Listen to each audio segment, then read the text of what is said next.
Good morning, good afternoon, good evening, wherever you are watching this. My name is Marcus Octavius, and you're in the Foxhole. Well, here we are. It's July. We got through July 4th somehow. It seems like the coronavirus is not going to go away anytime soon. Uh, some states, especially cities, are seeing record highs. We still have protests going on. Hopefully, all of us are still alive, still happy, still healthy.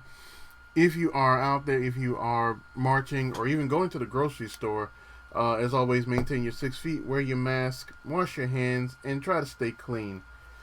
Now, for the stuff that you really want to hear about, I am working on a new intro for this. As I have mentioned before, this is something that I want to grow and develop, and something that I want it to become a real cognitive thing. I don't just want it to be something that I put out on Saturdays. I want the channel to grow and to mature. And in order to do that, not only do I have to get people, I also have to produce content that's worthwhile. Like I mentioned previously, you guys get tired of seeing my blankets. So I'm working on a few things. Hopefully, it should debut by next week.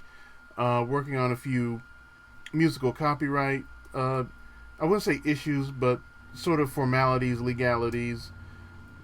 Music can be a very tricky thing. Unfortunately, there's that whole getting permission thing to use certain music. But hopefully by next week you will see a new intro for this, and perhaps even a new outro for the whole playlist in general. Excuse me. Mouth's kind of dry. So it looks like the 26th is the date for the Facebook Live beginner drumming class. It will be done on Facebook Live. I'm considering doing a secondary class, but maybe not on Facebook Live. I've seen some live casts on there, and as far as sound is concerned, it's not exactly the best. I may try Skype, I may try Zoom. I will definitely keep you guys posted. But an event page will go up on my Facebook page this coming Sunday, tomorrow for some people, the 12th. And just keep your eyes out for that, Facebook and Twitter. One thing that I will be recording in the next couple of weeks is my African versus Arabic drum tutorial. It'll be another Foxhole directive.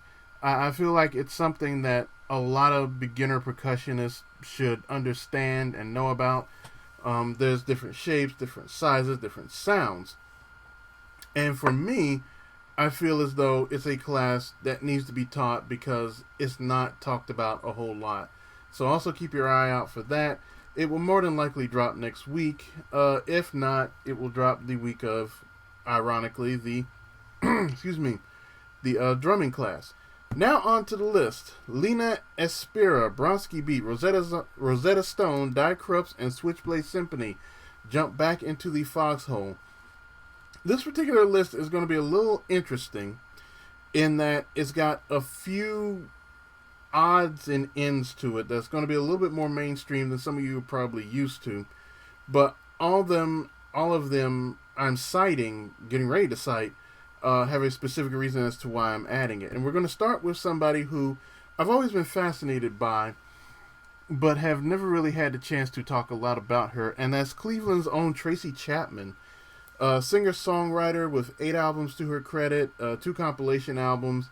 I believe she has even won some Grammys. She was a very big artist in the early to mid 90s. Probably heard her song Fast Car, among many others. Excuse me. One of the reasons she's being put on the list this week is because I found it very fascinating that a female African American would, especially at the time of the early 90s, when it seemed like a lot of African American females were going the route of hip hop or gospel or R&B, she actually chose a singer-songwriter route and actually became very popular, was very successful with it.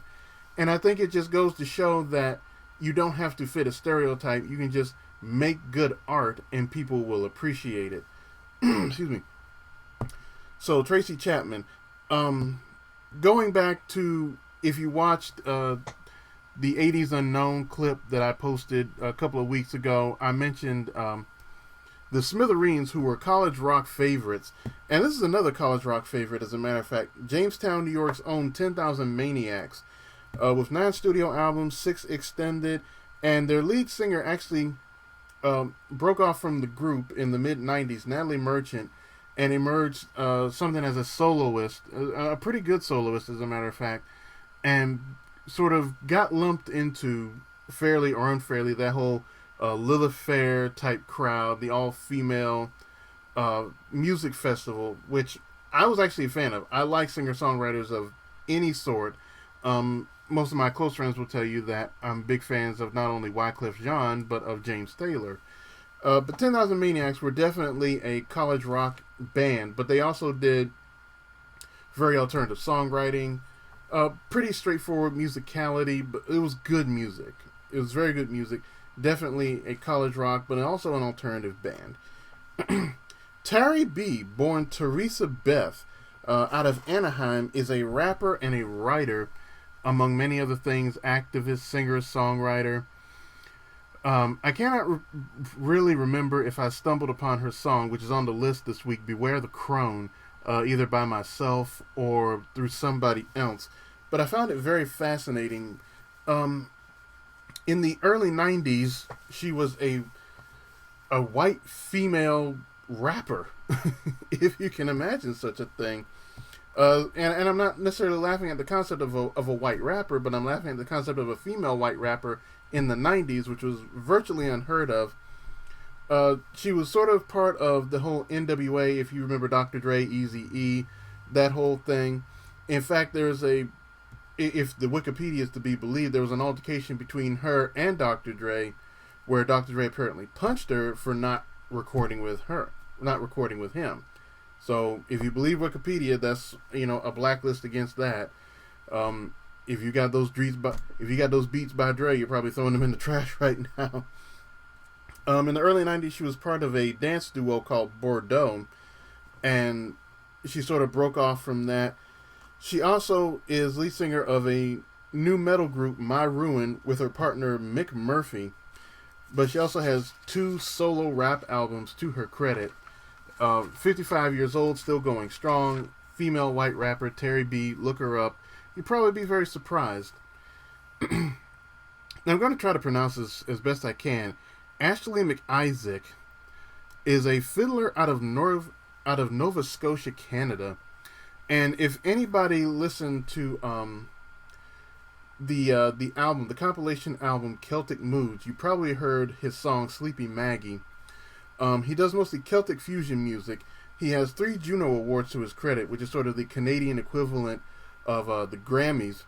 13 albums also. But he's not totally unknown to U.S. Fans. He has 1 album that charted on the Heat Seekers charts, and 2 singles that I believe one of them went on the U.S. dance charts, and I think it was the video here in this list, Sleepy Maggie. And the senior officer, which is of course a trendsetter or somebody from the 60s or 70s who I believe had an influence on alternative music, is Mike Oldfield, based out of Berkshire in England. 26 albums to his credit. He has dabbled in just about every sort of I would say non-hardcore alternative sound you can think of, from progressive to world to folk to ambient to new age. He has definitely done a lot of things. 2-time Grammy nominations, 1 win, 3 live albums, 3 extended plays. He's featured on many compilations. But what he's most known for, and this is of course the song that I picked, is the song Tubular Bells, which if you watch The Exorcist has been considered to be the theme for The Exorcist. Excuse me. And just an artist that I've been curious about for a long, long time.